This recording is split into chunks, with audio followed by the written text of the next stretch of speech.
Buenas tardes.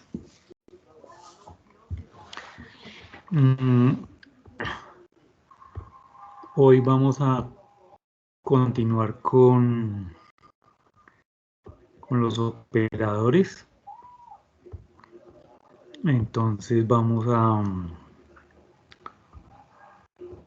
ver que en la sesión anterior estábamos trabajando con las funciones propias de los vectores. Vimos algunas funciones propias de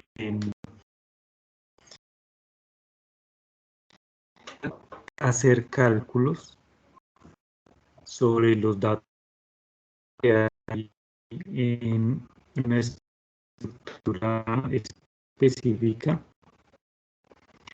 que trabaja tres tipos de estructuras, que son las variables puntuales, es decir, una variable numérica, o una variable o un vector, una estructura de datos vector, que pues como ya hemos visto es una serie de elementos del mismo tipo de dato. Entonces en este caso sería un vector de números, numérico, sean números reales, sean números enteros, sean números naturales, bueno, y también con matrices. Las matrices también ya hemos visto que pues de alguna manera podemos verlas como vectores en dos dimensiones que tienen filas y columnas. Entonces esos tres tipos de estructuras nosotros podemos pasarlas como parámetros de estas funciones y efectivamente obtener la respuesta del cálculo de las operaciones con respecto a los valores que hay dentro de esas estructuras. Ayer yo les había mostrado, bueno, sí, en otras funciones que nos hacen falta ver. Vamos de una vez a irlas ejecutando y a ir mostrando qué es lo que hace cada una de ellas. Precisamente en la sesión de ayer yo había dejado el vector X, ahí lo tengo, ese es el mismo. Y vamos a pasarle esta función que se llama range, a ver qué es lo que hace. Ahí que dice genera un vector que contiene el mínimo y el máximo de un vector. Bueno, en este caso es similar a yo escribir, como veíamos las funciones ayer, si yo tengo el min de x, me retorna el valor mínimo, y si yo pregunto por el máximo, max de x, me retorna el valor máximo de todos los elementos que hay dentro de ese vector.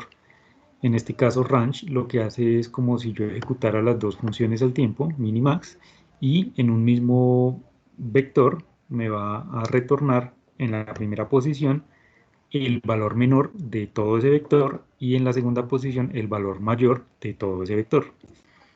Aquí también podemos ver que independientemente si el valor se va a repetir 2, 3, 5, 10 veces, no importa, lo que va a retornar es un único valor y ese único valor indica cuál es el menor y cuál es el mayor, simplemente.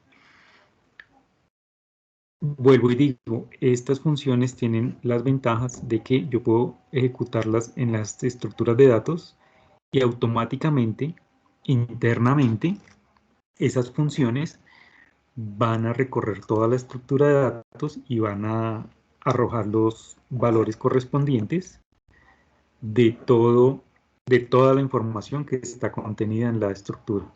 En este caso es un vector. Nosotros no tenemos o no hay necesidad de recorrer todo el vector para obtener la información, simplemente pasamos la función y el vector, y la función internamente se encarga de recorrer todo el vector y obtener los datos necesarios. Si lo hacemos con una matriz, creo que aquí tengo matriz 1, sí, matriz 1. Si lo hago con esta matriz, vamos a ver qué pasa. Range de matriz 1. En este caso, efectivamente, hace lo mismo. De todos los elementos que hay dentro de la matriz, vas a tomar el menor y lo ubica en la primera posición, y luego toma el mayor y lo ubica en la segunda posición. Entonces, lo mismo. Matriz, cada una de las filas, cada una de las columnas, comparar con el valor anterior, porque pues eso es lo que realmente uno tiene que hacer. Si quisiera escribir el algoritmo, eso es lo que tiene que hacer. Tiene que poner algún tipo de variable que vaya almacenando temporalmente los valores e irla comparando con los otros valores nuevos y almacenar efectivamente en una variable el menor y en otra variable el mayor. Entonces yo podría hacer algo como, tomo este valor, tomo el 1, si voy a buscar el menor, tomo el 1, luego paso aquí y digo 4 es menor que 1, no, bueno, entonces conservo el 1, luego vengo aquí, 7 es menor que 1, no, conservo el 1, 1 es menor que, perdón, 2 es menor que 1, no, 5 es menor que 1, no, 8 es menor que 1, no, 3 es menor que 1, no, 6 es menor que 1, no, 9 es menor que 1, no. Listo, recorrí toda la estructura, entonces retorno 1. Y si lo quiero hacer con el máximo, con el mayor, pues tengo que hacer la misma operación, o debería hacer la misma operación. Tomo el 1 y luego vengo, 4 es mayor a 1, sí, bueno, entonces ahora me quedo con el 4. 7 es mayor a 4, sí, entonces me quedo con el 7. 2 es mayor a 7, no. 5 es mayor a 7, no. 8 es mayor a 7, sí, entonces actualizo a 8. 3 es mayor a 8, no. 6 es mayor a 8, no. 9 es mayor a 8, sí, entonces actualizo y me quedo con el valor 9. Y ese es el que muestro finalmente. Eso es si yo tuviera que recorrer manualmente la estructura de datos para obtener estos valores, pero estas funciones lo hacen automáticamente. Otra cosa que si yo tuviera que hacerla manualmente sería, digamos, un problema adicional, es que yo tendría que reconocer primero la estructura que voy a recorrer. En este caso es un vector, en este caso es una matriz, y la forma de recorrer esas estructuras es diferente. Entonces yo tendría que primero reconocer de alguna manera qué estructura de datos es la que tengo que recorrer para obtener el valor que necesito. En este caso la función no. La función yo la paso igual. Si se dan cuenta, aquí es range de X y aquí es range de matriz 1 y listo.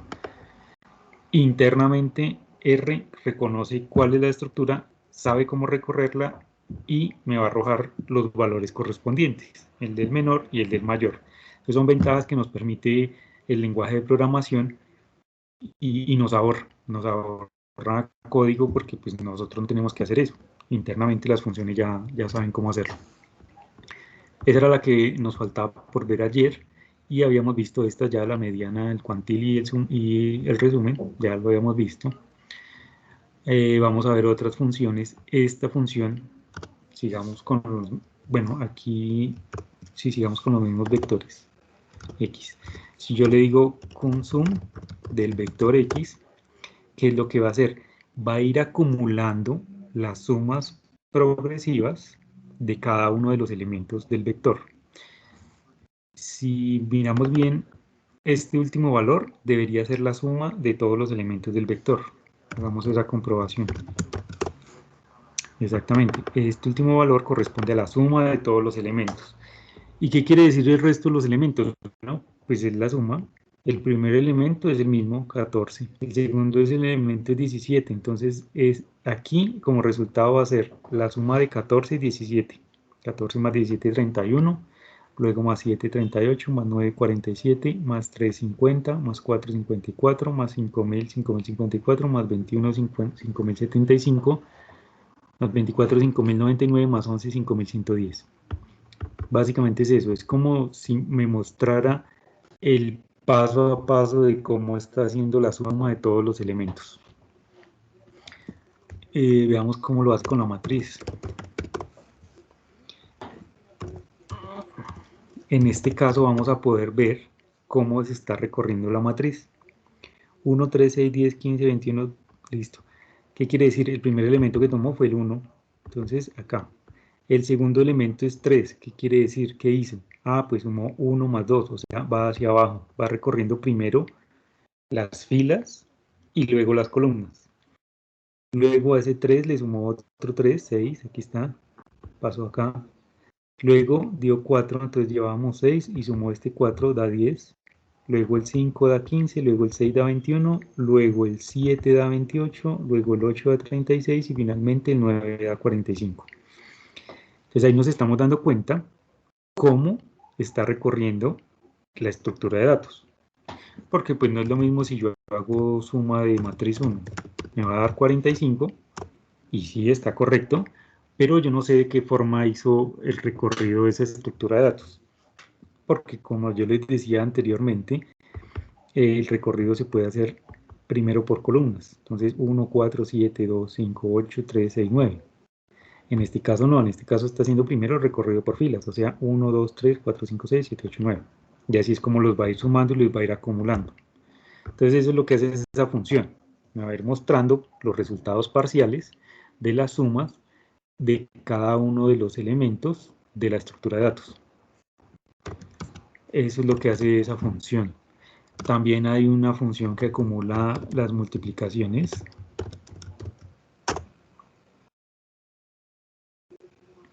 Entonces, en este caso, ¿qué hace? Bueno, aquí lo que cambió fue la notación, simple y llanamente, pero el número es el mismo. O sea, este es equivalente a decir 14, no hay problema. 14, luego 14 lo multiplicó por 17, eso le dio 238. Luego por 7, por 9, por 3, por 4, por 5000, por 21, por 24 y por 11. La multiplicación finalmente de todos los elementos del vector es este número.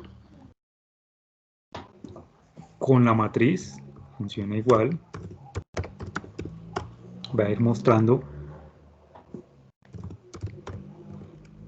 los resultados parciales de las multiplicaciones. Tomo el 1, luego 1 por 2, 2, luego 2 por 3, 6, por 4, 24, por 5, 120, por 6, 720, por 7, 5040, por 8, 40.320, por 9, 362.880, que pues es lo mismo que veíamos ayer con la función producto, da el mismo resultado.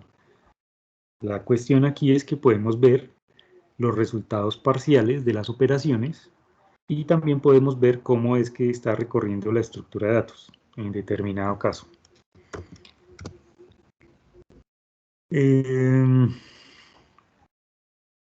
También hay una función de acumulador de valores mínimos.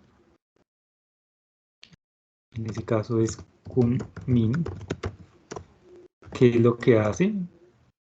También nos va a mostrar el proceso paso a paso de cómo es que está obteniendo el valor mínimo de un vector. Aquí se obtienen los valores mínimos consecutivos de los elementos de un vector. Eso es. En este caso obtuvo el 14, luego comparó con 17 y hizo esta comparación. Entonces entre estos dos, ¿quién es el menor? 14, entonces sigue con 14. Luego lo comparó con el 7 y de 14 y 7, ¿quién es menor? 7, entonces actualizó el mínimo y lo puso en 7. Luego comparó con 9, preguntó, ¿9 es menor a 7? No, entonces siguió con el 7. Luego lo hizo con el 3, 3 es menor a 7, sí, entonces actualizó el valor. Y de ahí para allá los otros elementos que comparó, ninguno fue menor a 3, entonces siempre quedó con 3. Y pues ahí vemos que ya finalmente el valor mínimo de todo el vector X es 3, que también lo podemos comprobar con la función min. Es lo mismo, me va a mostrar al final un resultado, pero en el caso de la función acumuladora me va a ir mostrando parcialmente cómo es que está haciendo las comparaciones con todos los elementos. En un vector pues no tiene ciencia porque sabemos que el recorrido, o lo más lógico es que el recorrido se haga desde el primer elemento hasta el último, de forma secuencial, uno a uno, pero pues en una matriz sí ya nos queda la duda de cómo se está recorriendo la estructura. Con esto pues podemos verlo. En este caso, la matriz, el mínimo valor es 1, entonces todos los comparativos que hizo con los otros elementos no cambiaron ese valor, siguió siendo 1, entonces eso es lo que imprime ahí. También hay un valor acumulador de valores máximos. Igual funciona de la misma manera. Vamos a ponerlo con la matriz a ver cómo funciona. En este caso podemos ver que actualizó todo el tiempo el valor máximo. ¿Por qué? Porque todos los elementos que iba recorriendo iban cambiando el valor máximo.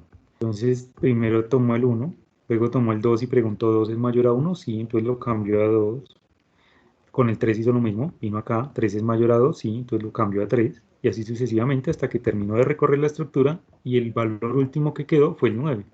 Y ese es el que queda como el valor máximo de toda la estructura de datos. Podemos verlo también como con una matriz un poco diferente. Hagámoslo con esta. A ver cómo se ve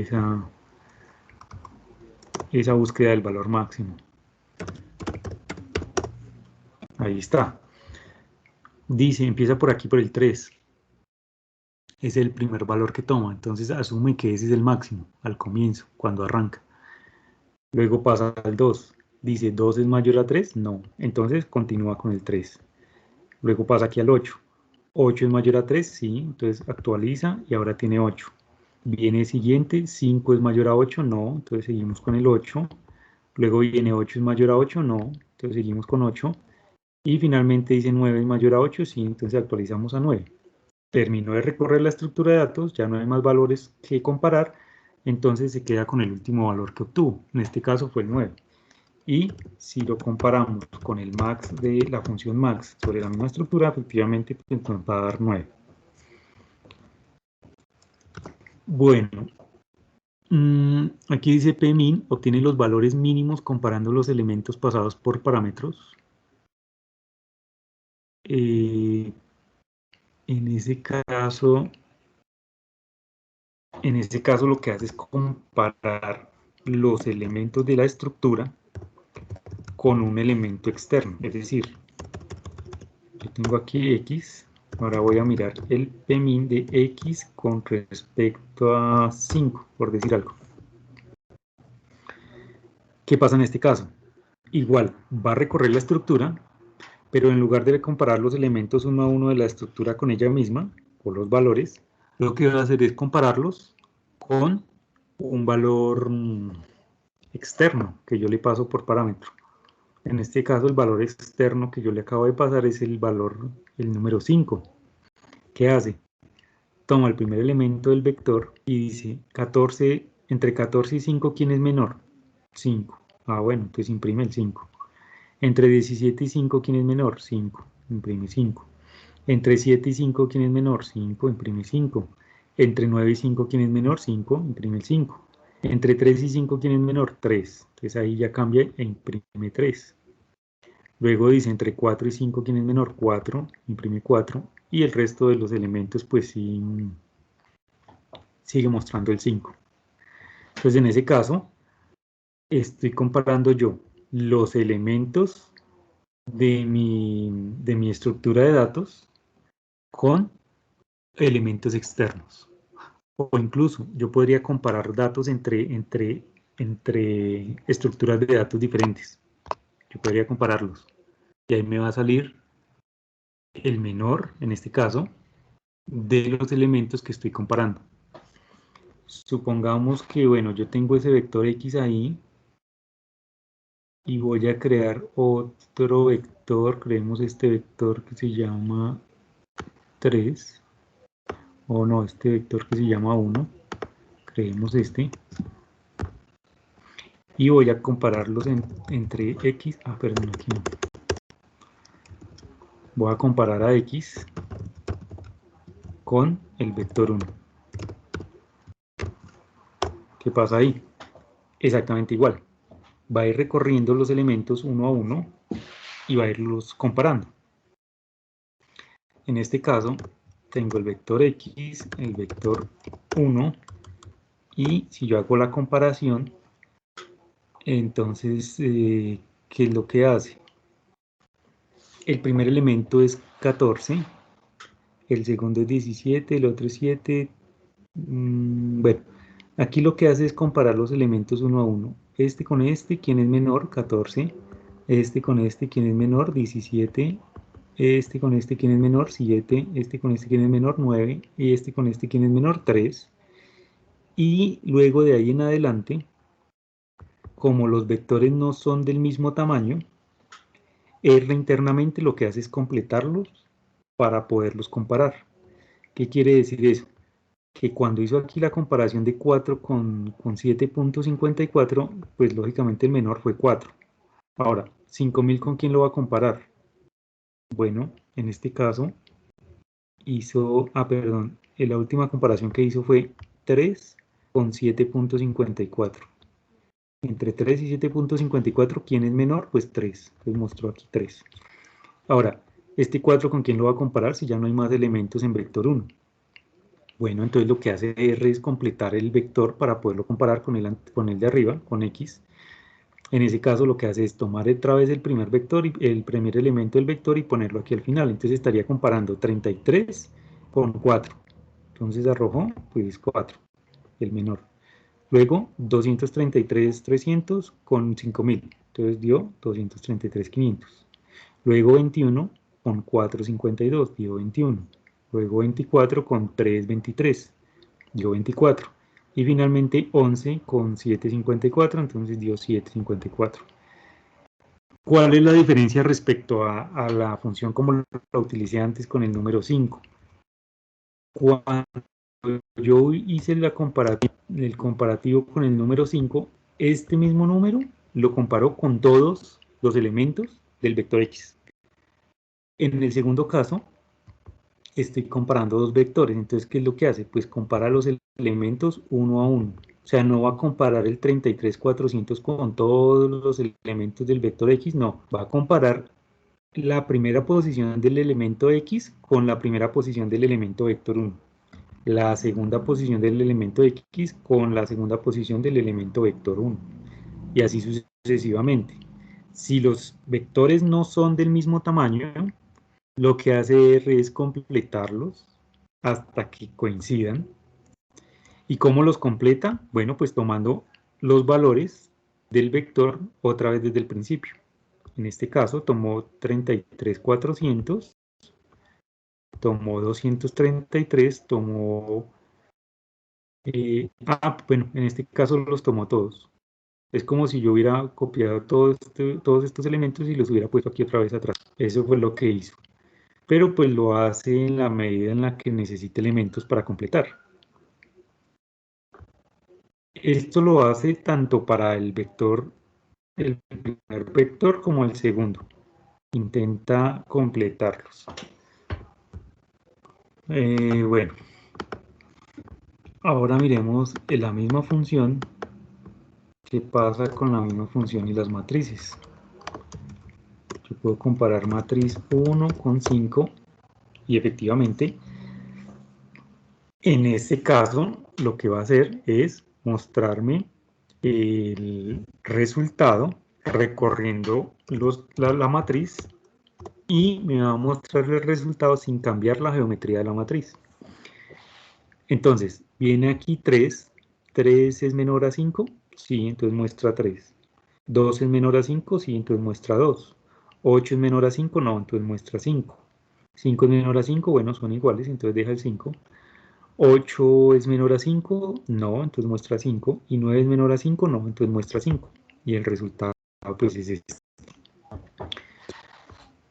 Bueno, bien, ahora si quisiéramos hacer lo mismo con matrices, yo tengo aquí matriz, no, pongamos otra. Si yo quisiera hacer esto con dos matrices, supongamos esta y esta, perdón, creemos estas dos más bien, así, listo. Entonces tengo matriz 1 y matriz 2. En este caso tienen diferente geometría. Pues veamos qué pasa con la instrucción, con la función que hace. Matriz 1, matriz 2. En este caso va a mostrar una respuesta y me está mostrando también un mensaje de advertencia. Me dice, mire, dado que la geometría de las matrices es diferente, uno de los argumentos fue, aquí lo llama, dice reciclado, es decir, lo repitió. ¿Qué hace falta para que esta matriz tenga la misma geometría que esta matriz? Pues hace falta una fila. Entonces muy seguramente esta inicial la copió debajo para poder comparar las dos matrices. Ahora, luego de que lo hizo la comparativa ya uno a uno de los elementos, igual como lo haría con un vector. ¿Cómo lo hizo? Bueno, tomo el 3 y lo comparo con el 1. ¿Quién es menor? 1, entonces imprimió 1. Luego el 2 con el 2, este 2 con este 2, los dos son iguales, bueno, pues imprime el 2. Luego este 3, ¿con cuál 3? Pues con este 3 porque ese fue el que replicó abajo como una columna, como una fila 3. Entonces hay que tener en cuenta que en este caso, dado que la geometría de las matrices es diferente, la matriz 1 que realmente se está comparando es la que es 388, 259, 388, para hacerla coincidir con la matriz de abajo. En ese caso comparó 3 con 3 y dio 3, pues son iguales. Luego entre 8 y 4, ¿quién es menor? 4, entonces sacó el 4. Entre 5 y 5, bueno, son iguales, imprimió 5. Entre 8 y 6, ¿quién es menor? El 6, puso 6. Luego volvió arriba y dice entre 8 y 7, ah no, perdón, vino aquí abajo, luego comparó, esto es, no, aquí ya hay, aquí ya cambió. 3, esto es 8 y 6, dio 6. Hasta aquí vamos. Luego, bueno, aquí hizo algo extraño porque aquí parece que replicó estos valores también. 3, 2, 3, 2, 8. Bueno, ese es uno de los problemas de no poner específicamente los parámetros como se requieren en las funciones. Será recomendable no hacerlo porque precisamente pueden arrojar resultados que uno no espera. En este caso, yo esperaría que esta columna se replicara aquí, esta fila, perdón, se hubiera replicado aquí abajo para poder hacer la comparación con la matriz de abajo, pero parece que no. Parece que no lo hizo así porque estos tres últimos números no están correspondiendo con los comparativos de la última columna. Entonces es importante eso. Si nosotros queremos realmente que la función arroje los resultados correctos y los resultados que esperamos, entonces nosotros también tenemos que garantizar que los parámetros que van a entrar a la función correspondan con lo que la función requiere. Entonces voy a hacer aquí un arreglo a ver qué pasa. Voy a poner a matriz 1. Voy a ponerla, este de 3. Sí, vamos a ponerle aquí en 3. Y vamos a replicar la de arriba. A ver qué pasa. 3, 2, 8. 3, 2, 8. Entonces este sería 3, 2, 3. 8, 5, 8. 8, 9, 8. Voy a dejarlo así. Entonces en este caso, ya las dos matrices tienen la misma geometría y ya pueden ser comparadas una con la otra sin ningún problema. Ya no debería salir el mensaje de advertencia. Exacto. Y si nos damos cuenta aquí, dado que ya no salió el mensaje de error, el comportamiento de la función sí fue correcto. Es decir, al final me arrojó el comparativo como una matriz, como debería ser, con la estructura de las matrices originales y comparando los elementos uno a uno. En este caso comparó 1 con 3, el mínimo es 1, 2 con 2 dio 2, 3 con 3 dio 3, 8 con 4 dio 4, 5 con 5 mantuvo el 5, 8 con 6, 6, 8 con 7, 7, 9 con 8, 8 y 8 con 9, 8. Pues ahí sí, efectivamente el resultado fue correcto. En este caso, si analizamos bien, no arrojó el resultado como una matriz, sino como un vector. Y aparte, pues me dijo que que los parámetros no estaban correctos del todo. Y comparando lo que debería arrojar con estos tres últimos números no corresponde. Entonces ahí hay un error. A pesar de que la función se ejecutó, a pesar de que no sacó un error, se ejecutó y mostró un resultado, pero el resultado es erróneo. Mientras que si yo le paso los parámetros correctos como son, efectivamente pues la respuesta coincide con lo que debe ser, con lo que debe aparecer, con lo que yo esperaría que apareciera. Entonces es importante eso. Cuando vayamos a usar una función, consultemos bien qué parámetros recibe, cómo deberían estar esos parámetros y de esa manera nosotros deberíamos garantizar que vamos a pasarle a esa función esos parámetros para evitar que se presenten errores.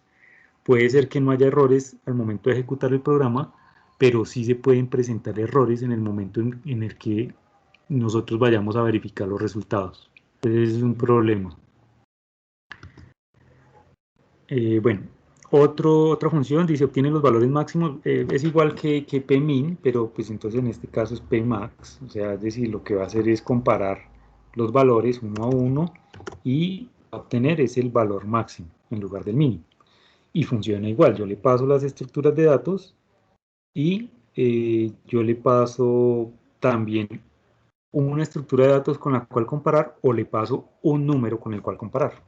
Puedo decir matriz 2 con respecto a 10, puede ser.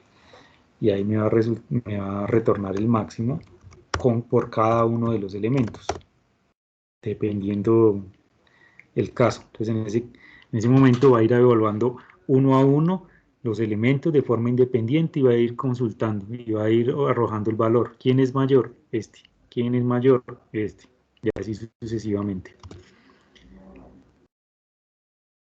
Yo también podría pasarle, vuelvo a lo mismo, yo también podría pasarle a esta función un vector y una matriz, pero como son de diferente geometría, ahí va a haber una advertencia. Ahí me va a decir, mire, ahí se arrojó un resultado, pero tenga cuidado porque lo que usted está enviando como parámetro son estructuras de datos diferentes, con geometrías diferentes y pueden haber errores. Entonces es lo que le dice a uno ahí ese mensaje de advertencia. No deberíamos hacer esto, deberíamos siempre garantizar que las estructuras sean las mismas, que los tamaños sean los mismos para evitar este tipo de problemas. Pero pues la función ahí muestra un resultado. El problema es que no sé, tocaría verificar si ese resultado realmente corresponde con lo que se espera o con lo que debería hacer la función. Bueno, estas funciones que vimos hasta aquí son funciones que se aplican tanto a vectores como a matrices, en algunos casos a listas y a data frames. Ya vimos eso, en qué casos y cuáles funciones. Y las que aparecen aquí ahora son funciones específicas de las matrices. Entonces yo solo puedo usar estas funciones con matrices. Creo que por aquí hay una matriz de ejemplo. Sí, esta. Vamos a crear esa. X. Esto es matriz de 2, 4, 1, 3. 2, 4. Ah, no, perdí. Esto es hacia abajo. 2, 1, 2, 1, 4, 3. 2, 1, 4, 3. Y vamos a ponerla en el row 2 y en equal 2. Listo, entonces ya tenemos nuestra matriz 2, 1, 4, 3, correcto. Ahora, dice, en el row obtiene el número de filas de una matriz. Bueno, esa es la más sencilla. En el row de X es 2, correcto. Y en equal obtiene el número de columnas de esa matriz. Perdón, en equal de X, 2. Ahí está. Ahora, hay otra función, dice suma los elementos de la matriz por filas. O sea, como así. Bueno, veamos qué pasa en ese caso. Row, sum, X, 6 y 4.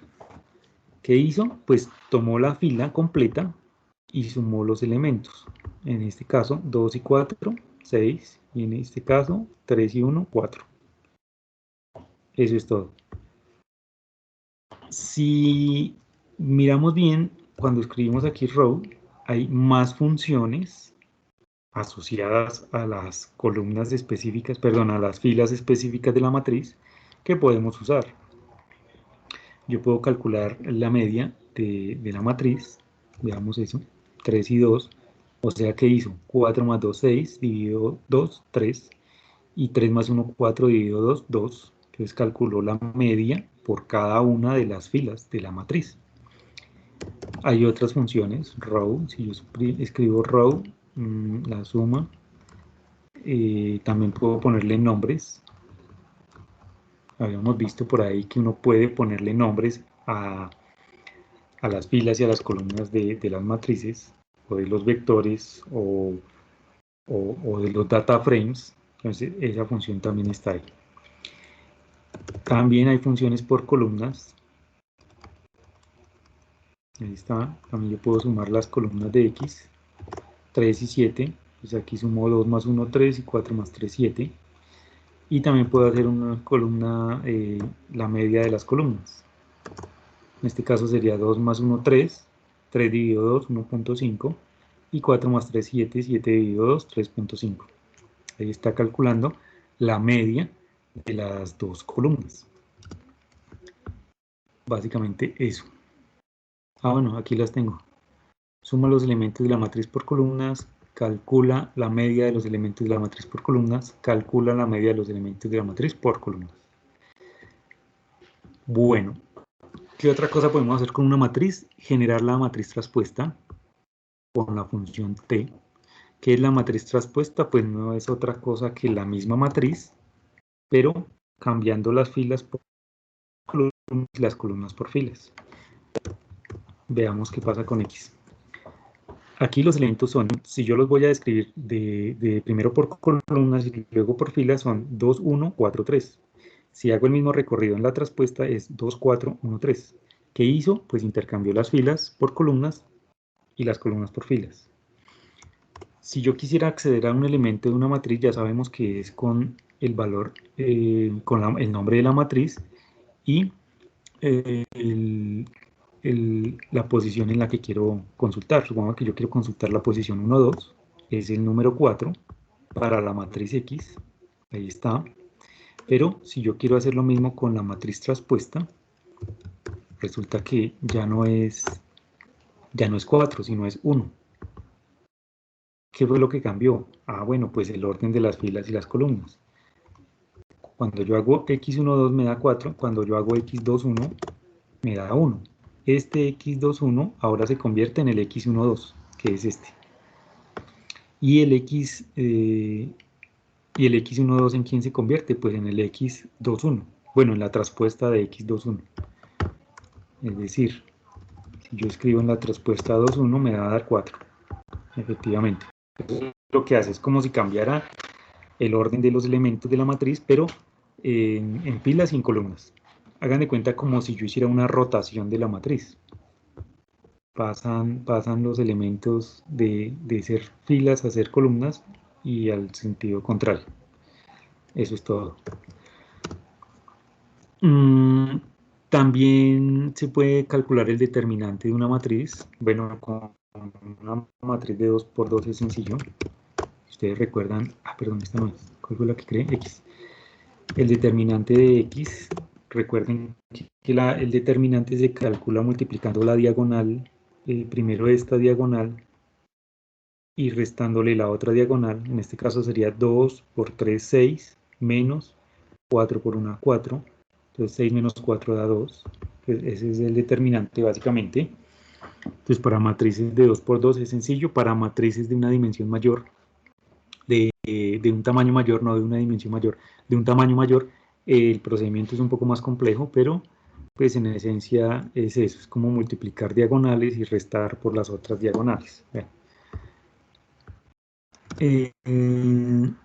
También existe esta función sol, dice si se pasa un solo parámetro, calcula la inversa del parámetro.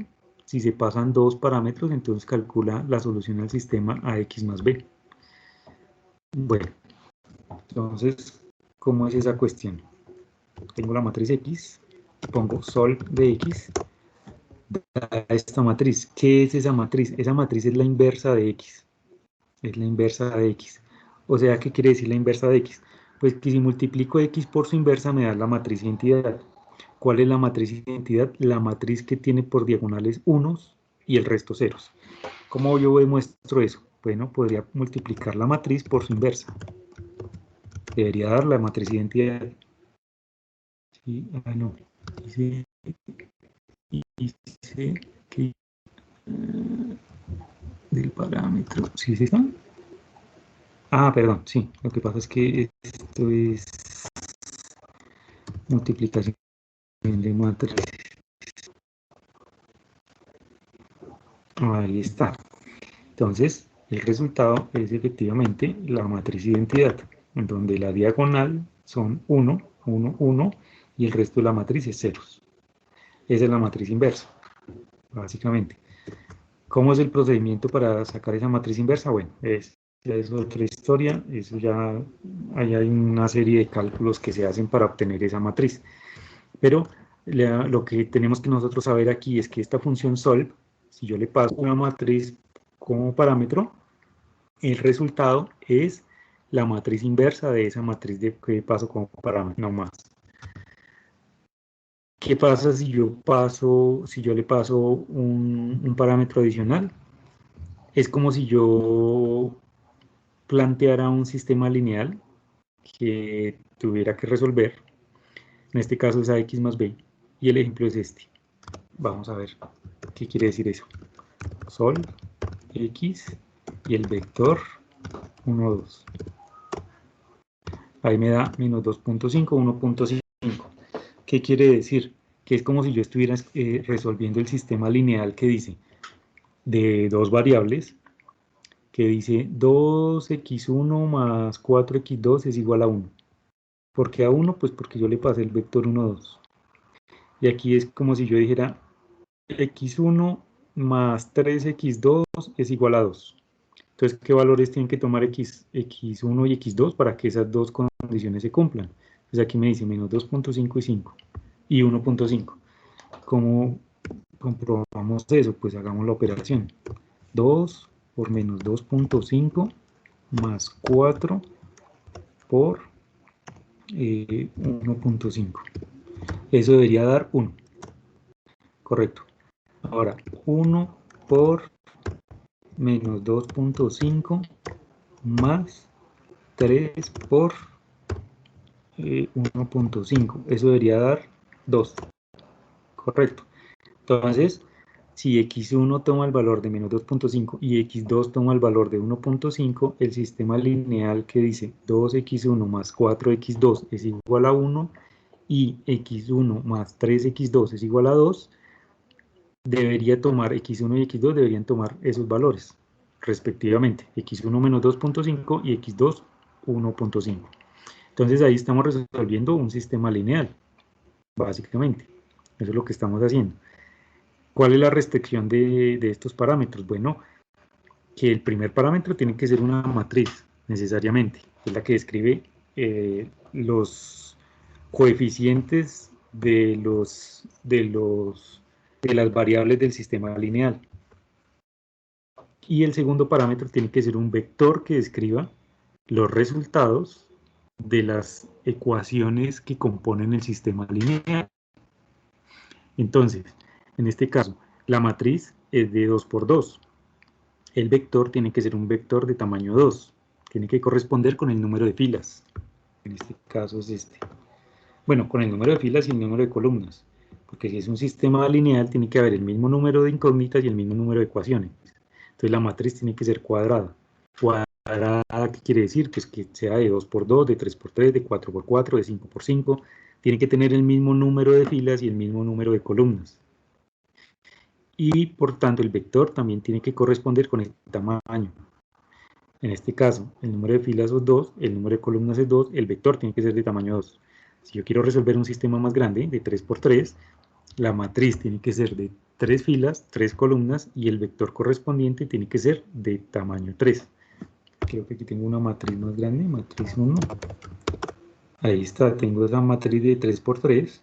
Si quisiera yo resolver un sistema lineal con la función solve, matriz 1, puedo pasarle como parámetro la matriz, pero necesito adicionalmente pasarle un vector de tamaño 3 que corresponda con cada una de las posibles soluciones de las filas. Entonces en ese caso es como si yo estuviera diciendo 3x1 más 8x2 más 8x3 es igual a 2. Aquí está, 2. 2x1 más 5x2 más 9x3 es igual a 5. Es este. 3x1 más 8x2 más 8x3 es igual a 1. Pues ahí está. Si le doy Enter, él va a decir, bueno, en este caso no va a encontrar solución, no hay una solución. ¿Por qué? Pues porque si nos damos cuenta, esta fila es igual a esta, y el resultado que yo estoy poniendo es diferente. 2 y 1. Entonces es como una contradicción. Veamos si así lo encuentra. No, ahí tampoco lo encontró. Bueno,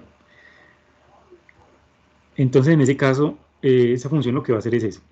Si nos damos cuenta, pues la función está teniendo comportamientos diferentes dependiendo del número de parámetros que yo le envíe. Si consultamos la ayuda de esa función, efectivamente nos va a mostrar que tiene comportamientos, le paso un número de parámetros diferentes. Y aquí, pues bueno, hay un ejemplo y toda la cuestión. Eso es console, la otra es diag. Diag simplemente muestra la diagonal de una matriz. Diag de x, 2 y 3. Efectivamente, la diagonal es 2 y 3. Matriz 1, diag de matriz 1 me muestra 3, 5, 8, correcto, es la diagonal. Entonces, de esa forma, entonces estamos extrayendo simplemente la diagonal de la matriz, más independientemente del resto de elementos que hayan ahí. Bueno, ¿qué otra función hay aquí? Creo que ya no hay. Bueno, estas funciones que hemos visto acá son funciones básicas, funciones que por lo general cuando uno está trabajando con datos, cargando datos o calculando o haciendo algún tipo de análisis descriptivo de los datos, uno por lo general hace uso de este tipo de funciones. Pero pues lógicamente hay muchas más. Y para cada estructura de datos hay también unas funciones específicas que uno puede usar. Les llevamos a la ayuda y consultamos funciones para matrices, ahí va a salir una lista mucho más larga de la que estoy mostrando acá. Si voy a consultar las funciones específicas de los vectores, bueno, también va a haber una lista grandísima de funciones para vectores, funciones acumulativas, funciones estadísticas, de todas esas va a haber específicamente una lista mucho más grande, mucho más extensa, mucho más específica de lo que hemos estado viendo acá. Estas que yo les he mostrado aquí son como las fundamentales, las básicas, las que por lo general uno siempre necesita, siempre está usando. Y pues basado en la forma en cómo se están usando, uno ya puede deducir cómo utilizar las otras. Y la ayuda es importante siempre, cuando necesitemos una función, pero pues que no haya como que la suficiente documentación al respecto, entonces ahí podemos ver cómo esa función se puede usar. Hay que tener en cuenta eso, cuando vayamos a usar una función, qué parámetros recibe, cuál es la estructura de esos parámetros, cuántos son, en qué orden van.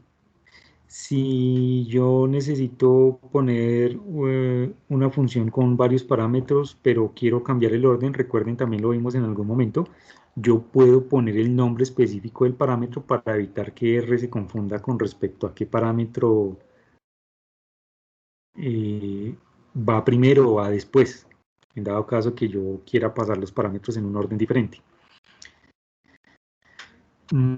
También es importante hacer pruebas de las funciones para ver cómo se comportan. Puede ser que en algún momento en la documentación no esté muy claro si la estructura que yo tengo la soporte o no. Entonces, lo que uno podría hacer es simplemente tomar la función y probarla y ver si efectivamente arroja el resultado esperado o no. Puede que en algunos casos la función no muestre un error y sí saque un valor, pero eso no quiere decir que listo, que ya está bien. No, hay que comprobar que el valor que está arrojando realmente sea el que se está esperando, porque pues como lo acabamos de ver aquí con la función pmin, está arrojando efectivamente una respuesta, pero esa respuesta no corresponde con lo que debería ser, o con lo que nosotros esperamos que esa función haga. Es importante eso, verificar bien los resultados y garantizar que las estructuras de datos o los parámetros que va a recibir esa función corresponden con lo que la función espera. Porque internamente puede que la función considere esos casos e intente arreglar o cambiar los datos de alguna manera para acomodarlo al cálculo que tiene que hacer. Y eso en la mayoría de los casos no es conveniente para nosotros, porque lo que esperaríamos es siempre tener el control de cómo los datos se están manejando. Si yo le paso una función, yo espero o tengo una idea de qué es lo que tiene que salir como respuesta. Si no, pues entonces ahí yo estaría ya como perdiendo el control de mis datos. Yo estoy usando una función, pero yo no sé esa función qué hace por dentro, ni cómo manipula los datos, ni qué respuesta me va a entregar. Entonces ahí ya estaría yo como perdiendo control sobre el programa. La idea es que siempre de alguna manera tengamos clara la idea de qué es lo que yo le estoy pasando a la función y qué espero que la función entregue como respuesta, al menos en los casos triviales. Si yo utilizo esta función diag y verifico con matrices de dimensión 2×2, 3×3, que efectivamente la diagonal la está extrayendo de forma correcta, listo. Yo puedo asumir una generalización y decir, esa función ahí está haciendo bien lo que tiene que hacer. Y después ya pasarle matrices de 500 filas, de 200 columnas, bueno, ya cosas un poco más grandes o un poco diferentes. Bueno, lo que nos quedaría por ver, eso sí ya yo creo que es la otra semana. Ya miramos la otra semana, empezamos con estas estructuras de control, que pues como dice ahí son estructuras que permiten definir y controlar el flujo de ejecución del programa. Lo que hemos estado haciendo aquí hasta ahora, bueno, salvo alguna sesión que hicimos un código que fue el que quedó aquí, hemos estado ejecutando desde la consola directamente los comandos. Pero la idea cuando uno hace o cuando uno va a trabajar muchos datos más grandes o va a trabajar en un proyecto un poco más extenso, la idea es crear archivos que contengan el código.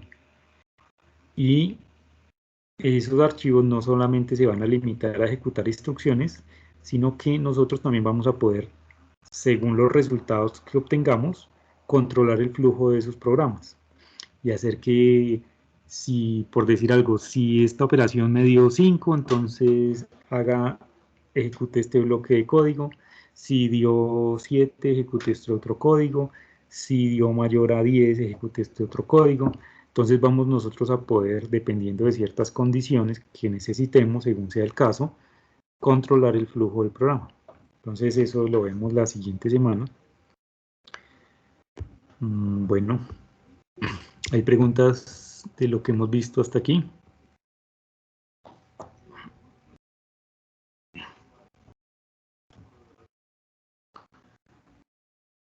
No. Listo, entonces nos vemos. Gracias, hasta luego.